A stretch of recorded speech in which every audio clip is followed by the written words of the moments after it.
In this video, we're going to just do this one little example here of using antidifferentiation or integration to work out what the full equation is, including that plus c. If you haven't looked at the previous video where we did a couple of examples of how we do that, maybe go back and have a look at that one first. All right, worked example 14. Determine the equation of the curve that passes through this point, 1 and 0, if the gradient is given by this function here. So what this is saying is, you know what this derivative is. I want the equation for the original curve, and aka I want the equation of y equals, which is basically saying to you, hey, you need to integrate, you need to anti-differentiate. So if I want to get y with respect to x, if I want to get that, I need to integrate this derivative with respect to x. So y is going to be the integral of 3x squared minus 2x plus 2 with respect to x. So my equation is going to be 3x cubed over 3 minus 2x squared over 2. We'll better tidy that up a little bit. 2x squared over 2 plus 2x over 1 plus c.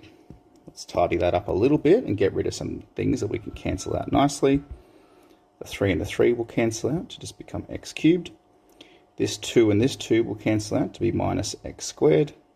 And I don't really need to write that 1 on the bottom, so we can just write 2x plus c. Now, when we have questions like this, we have to sub in a known point. So let's sub in the known point. The trick with this known point is not getting your x and y confused around the wrong way. So this known point is x equals 1, y equals 0. So here we go. If y equals 0, we replace that whole equation with 0 equals 1 cubed minus 1 squared plus 2 times 1 plus c. Okay, so all I did is I replaced and I substituted x for 1 and y for 0. Let's tidy a few things up. 1 cubed is 1, 1 squared is 1, 2 times 1 is 2, plus c. This one and this one are going to cancel out. And what we essentially have is now 0 equals 2 plus c. So a tiny little bit of rearranging. 0 take 2 is going to be c. So we know c is negative 2. Excellent. Our very last step is going to be over here.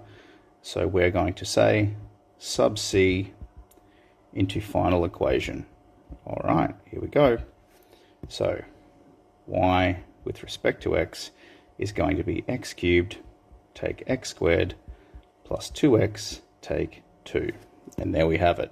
We anti-derived to get a plus c, we subbed in our point to get what c is equal to, and then we eventually replaced it right at the end to get our final equation without having that plus c hanging on the end anymore.